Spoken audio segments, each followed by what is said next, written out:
Togolais et Togolaises, mes chers compatriotes,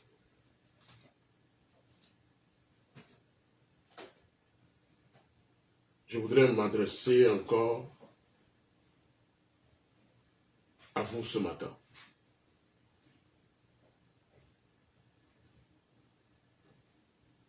Je voudrais m'adresser également à l'opposition togolaise et au mouvement DMK.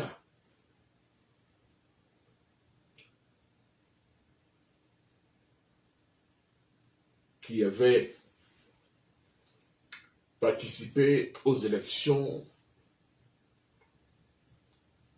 du 22 février 2020.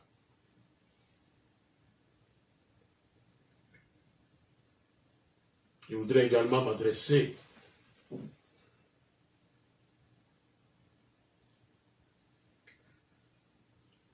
à l'archevêque émérite, Monseigneur Fanoko Podro, à qui je voudrais ici remercier pour tout ce qu'il fait, pour que le changement arrive dans notre pays. Je le félicite pour tout ce qu'il a fait. Jusqu'à présent, son initiative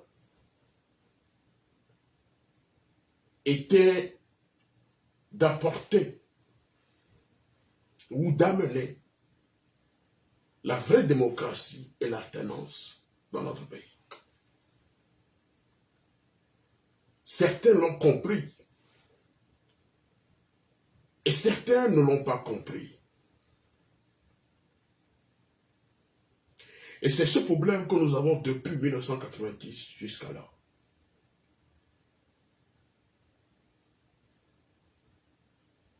Je voudrais ici lui adresser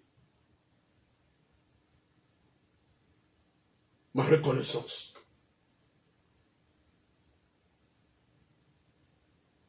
pour le travail qu'il a fait, pour que le Togolais puisse vivre dans la liberté, pour que le Togolais se réconcilie.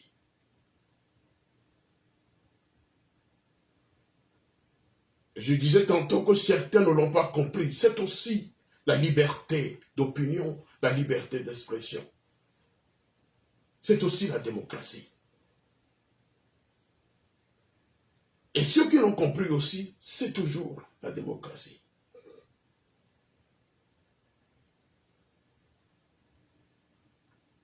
Je voudrais également féliciter son candidat, le docteur Messan Agbeome Kodjo, pour sa détermination, pour sa diplomatie.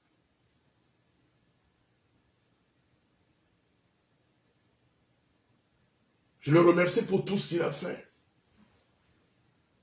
pour que la vérité des urnes triomphe.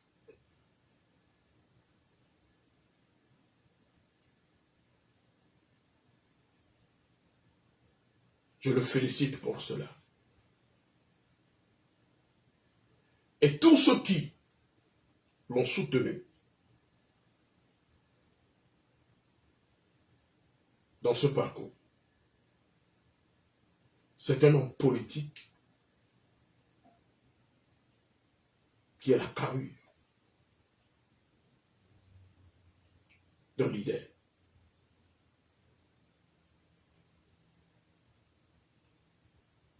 C'est un politique qui a occupé des hautes fonctions dans notre pays.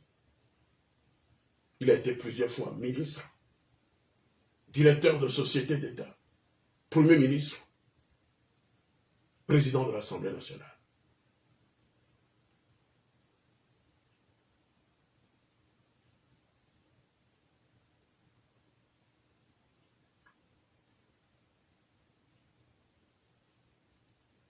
Je lui transmets ici toutes mes admirations.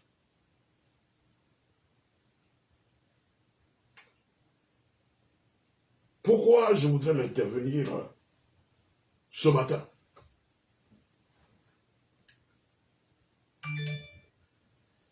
Les élections du 22 février 2020, comme vous le savez tous,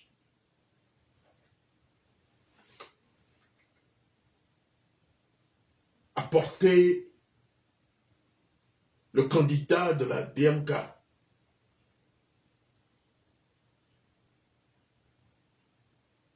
la victoire.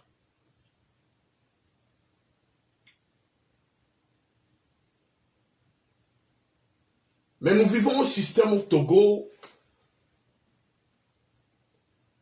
qui voudrait s'éterniser au pouvoir à tout prix.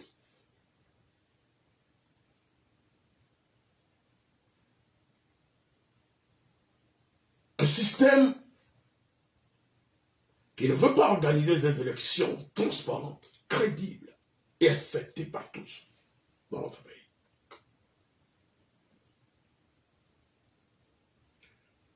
Nous venons de passer 1 an et plus après ces élections. Il y a lieu, je pense, en tant qu'un politique, de réfléchir et de faire l'état des lieux de la politique togolaise. Doit-on continuer dans cette situation actuelle? Doit-on continuer par toujours revendiquer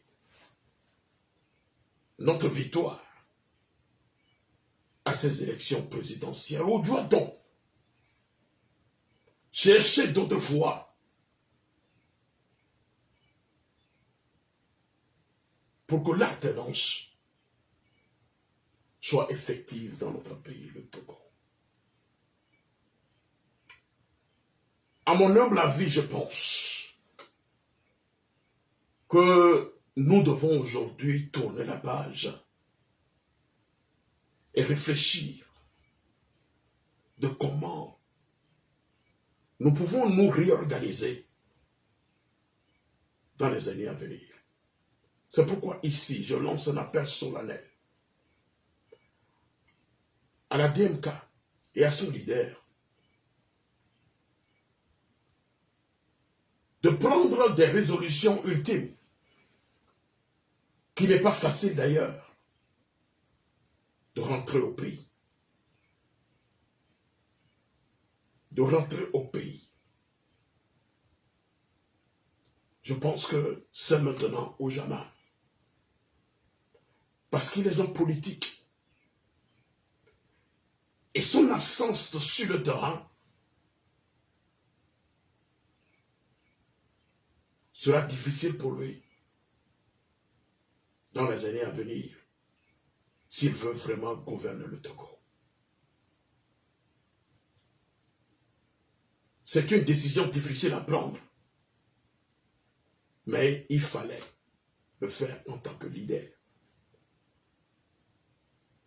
S'il doit faire face à l'oppression et à la dictature de ce gouvernement.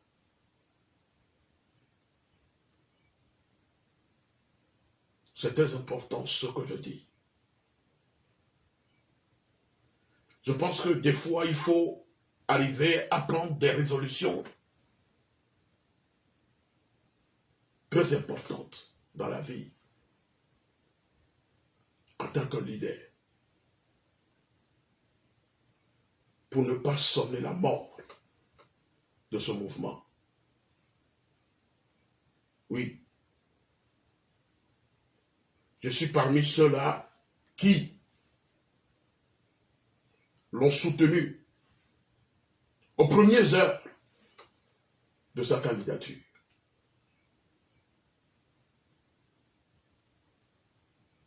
Certains nous ont lapidés, certains nous ont donné raison. Parce qu'au Togo, c'est ça notre habitude. Nous ne voulons pas faire des analyses. Et nous avons perdu des gens crédibles dans ce pays, comme Edem Kodjo, que les gens n'ont pas compris et ne comprendront jamais. Sinon, le Togo rentrera dans l'alternance de but.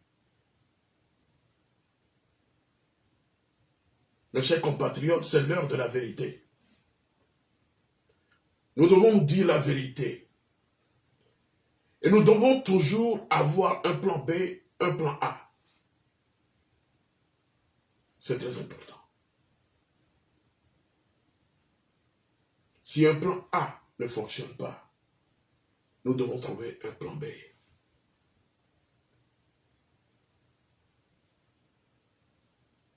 C'est pourquoi je demande aujourd'hui au mouvement DMK de faire tout pour que notre leader puisse rentrer au Togo sur le terrain. Et je voudrais même qu'il mette fin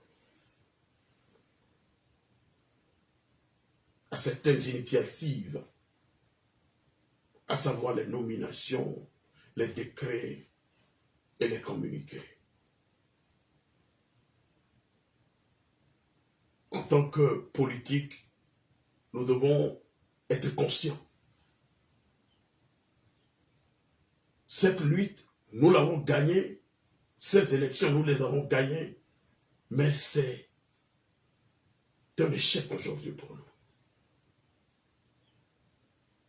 Et cela ne provient pas de nous. C'est parce que nous avons affaire à un régime despotique au Togo. C'est pourquoi nous devons changer de mentalité. Trouver une autre solution pour notre lutte. Je voudrais inviter les Togolais aujourd'hui à prendre conscience. Parce que les Togolais sont formatés.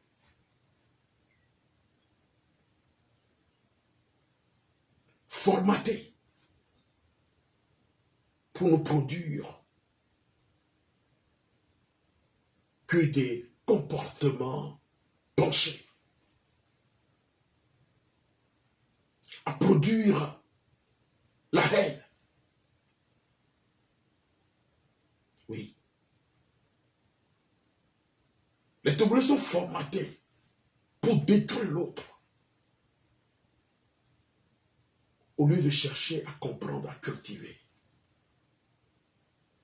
et accepter les débats contradictoires. C'est pourquoi j'invite aujourd'hui la classe politique à revoir notre système politique de lutte.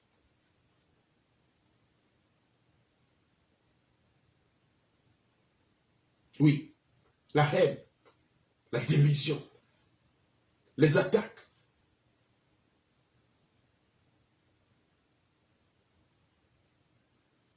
Cette mentalité déraisonnable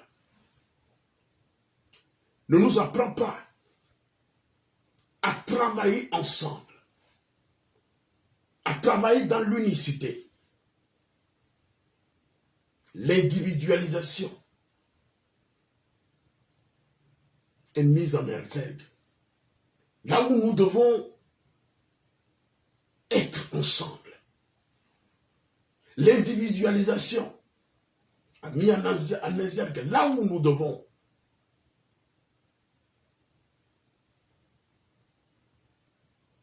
cultiver l'unicité et travailler en équipe. Mes chers compatriotes, nous devons accepter, nous refusons l'intégration et acceptons plutôt l'extrémisme. Oui, il faut le comprendre, il faut l'accepter, que nous avons refusé l'intégration et nous préférons l'extrémisme. Détruire l'autre, diaboliser l'autre, l'enterrer. Oui. Chaque responsable politique au Togo veut être dans son coin,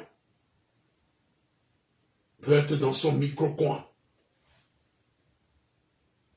Et tout le monde veut être président de la République. Même si cette personne n'est pas plébiscitée par le peuple. Aujourd'hui, je me demande si on ne doit pas organiser, si l'opposition ne doit pas organiser des primaires avant de se lancer dans les élections. Organiser des primaires pour qu'on puisse choisir celui qui est convenable, celui qui est plébiscité à ce poste,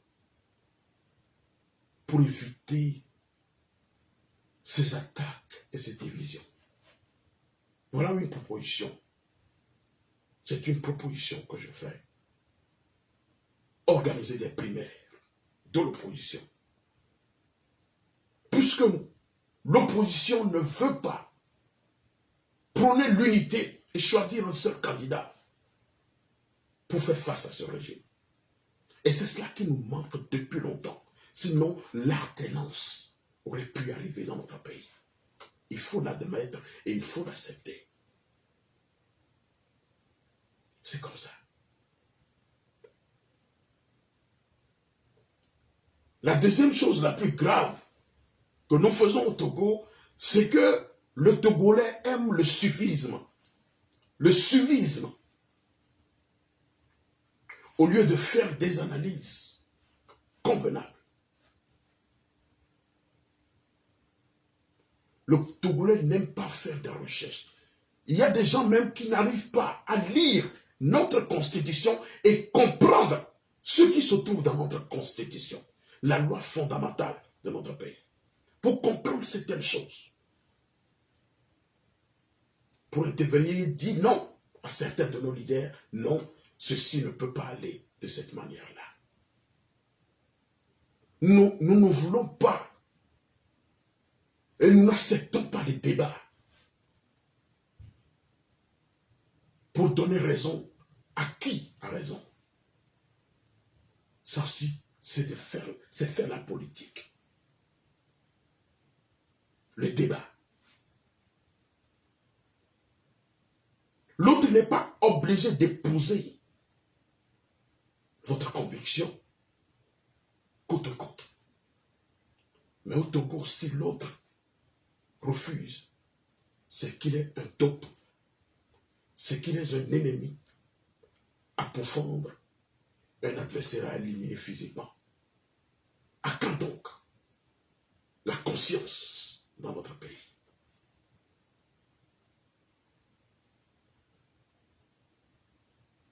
La colonisation nous a inculqué, nous les Africains, la peur. Oui. Oui. C'est cela. C'est ce que nous incarnons. Oui. La France nous a montré, ou nous a fait croire que nous avons toujours besoin d'un échalas. Que nous avons toujours besoin d'un échalas. E-C-H-A-L-A-S. Que nous avons toujours besoin d'un gardien, d'un surveillant pour réussir. Au lieu de compter sur nos propres forces, au lieu de compter sur nos propres convictions. Oui. Nous ne pouvons rien faire de nous-mêmes. La théorie de la souveraineté populaire est difficile à mettre en valeur dans nos pays, et spécialement dans notre pays, le Togo. Mes chers compatriotes, on nous a inculqué la peur en nous divisant. La Bible déclare qu'un royaume qui est divisé ne peut jamais tenir. C'est ce qu'on nous a inculqué. On nous a dit que nous sommes inférieurs. Que nous sommes inférieurs dans le monde. Est-ce ce qui fait? Ou bien c'est ce qui nous fait? Nous n'avons pas de vision. Nous n'avons pas de vision. Et nous manquons de leadership au Togo. Nous devons être raisonnables et nous dire la vérité. Nous manquons de leadership au Togo pour avoir l'alternance dans notre pays. Et comment faire pour que cette alternance soit concrétisée dans notre pays? Mes chers compatriotes, nous devons sortir du dogme et rentrer dans le débat constructif. Nous défendre dans l'unité, dans l'unicité, dans l'union, au lieu de la division.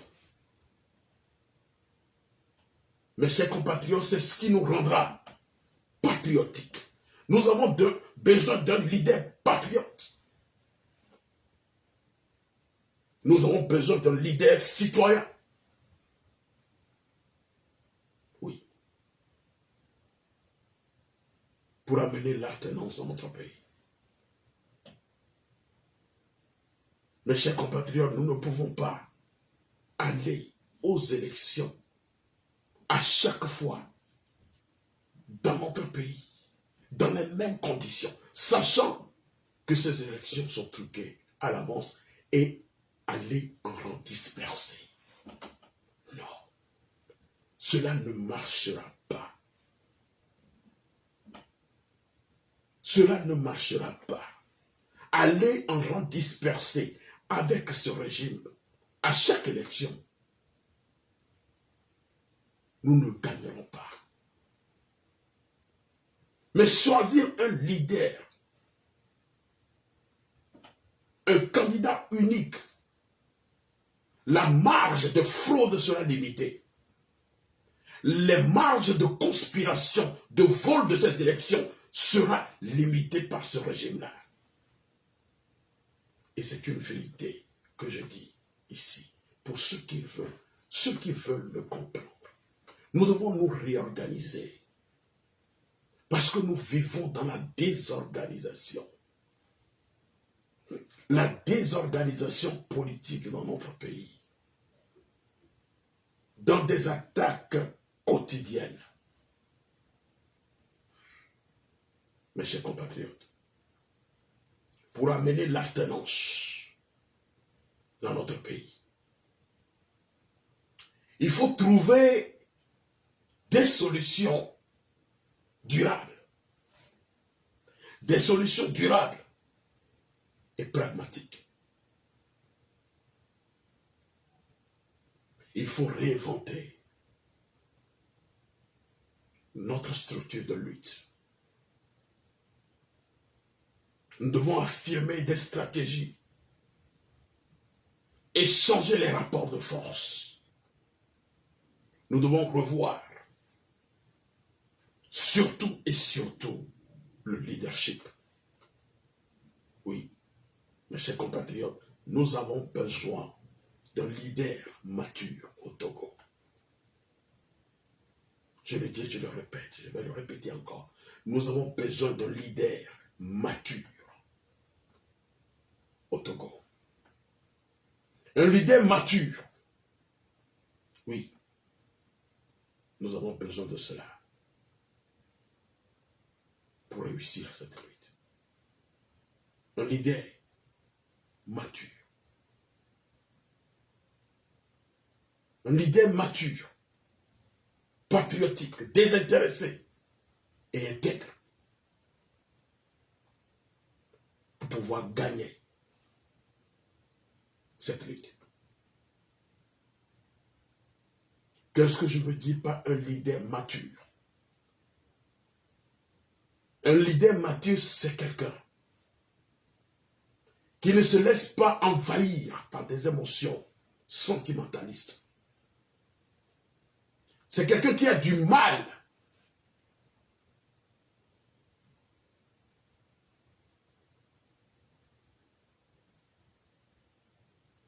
pour son peuple. Oui. Oui. Un leader immature ne peut pas mener un combat jusqu'au bout. Un leader mature, c'est celui-là qui est attentif. Pas seulement attentif à soi-même, mais aussi aux autres pour connaître ce qui se passe autour de lui et prendre le temps de réflexion. Voilà un leader mature. Qu'est-ce que je dis par un leader intègre? Lorsque je parle d'un leader intègre, je parle de ce leader qui doit être crédible. Je dis bien crédible. Pas quelqu'un qui dit demain ou bien en décembre, nous aurons le pouvoir. Pas un leader qui fera des propositions qui ne peut pas cerner et comprendre. Un leader doit être crédible et responsable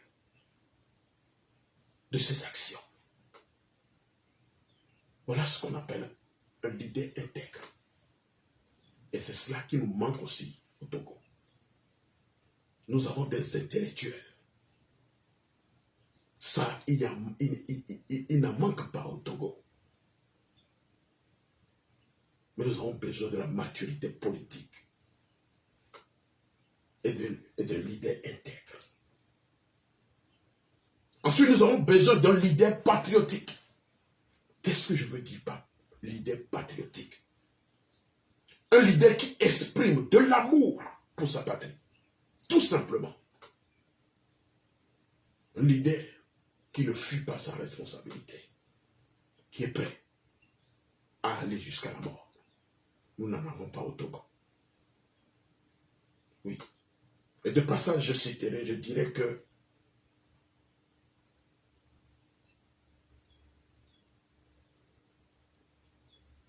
l'extrémisme ne nous amènera nulle part. Le charisme ne nous amènera nulle part. Oui. Ensuite, un leader désintéressé. Un leader désintéressé, c'est qui? C'est celui-là qui n'agit pas par intérêt personnel. Oui, nous n'avons pas aussi.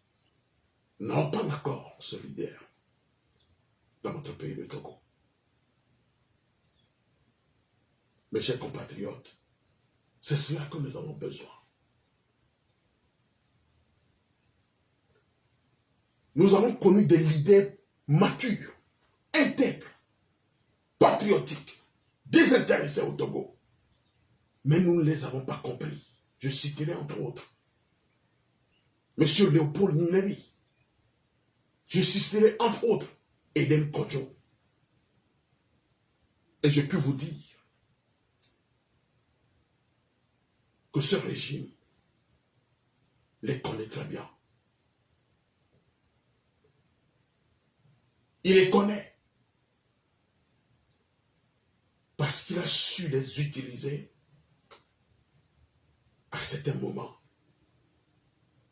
en raison de leur maturité politique, en raison de leur intégrité politique, en raison de leur patriotisme politique, en raison de leur désintéressement. Ils ne les ont pas utilisés à des fins politiques. Pas seulement des fins politiques. Oui. Les intellectuels, nous les avons au Togo.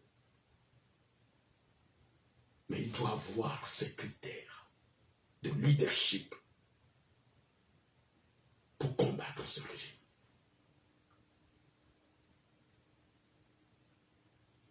Nous devons rentrer maintenant dans une période de réflexion politique pour voir ce que nous pouvons faire dans les 5 années à venir. Nous ne devons pas continuer par revendiquer des élections que nous avons gagnées, bien sûr. Mais nous devons chercher aussi à tourner la page. Qu'est-ce que nous pouvons faire aujourd'hui pour convaincre la population? Parce qu'aujourd'hui, la population est déçue.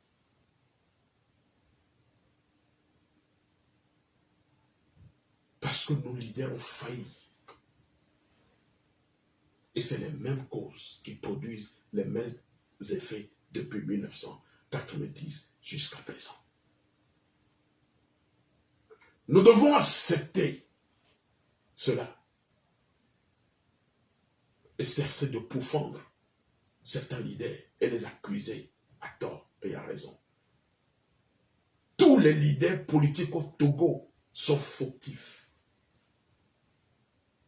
Tous les leaders politiques de l'opposition sont fautifs. À cause de leurs égos. Ils ont tous leurs égos. Ils ont tous leur ego. Oui. Ils n'ont pas l'humilité. Il n'y a personne d'entre eux qui a l'humilité. Tous se croient présidentiables.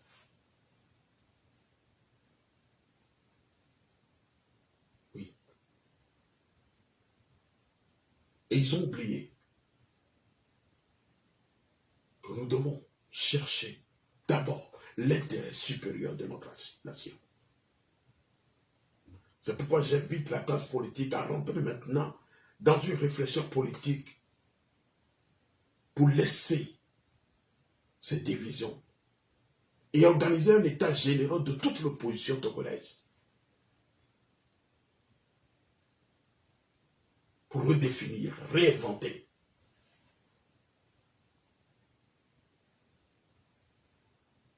une autre forme de lutte pour l'accession à la magistrature suprême dans notre pays. Et je l'ai dit tantôt, pourquoi ne pas organiser des primaires entre l'opposition pour dégager un candidat convenable pour le peuple togolais? Je pense que cela éviterait ces divisions, ces attaques, ces haines, ces diabolisations.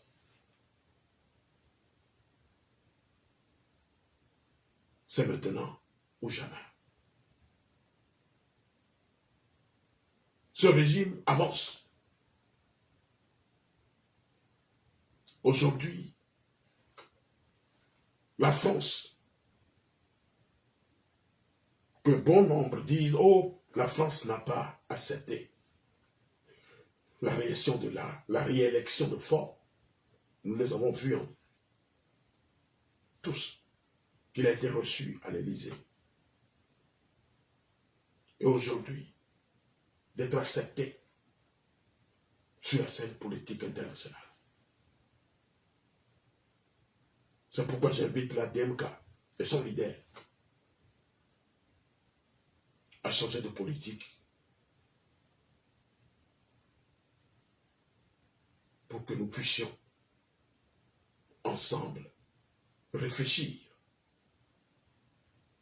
de comment nous allons amener, ou bien de comment nous allons mener ce combat dans quelques années à venir.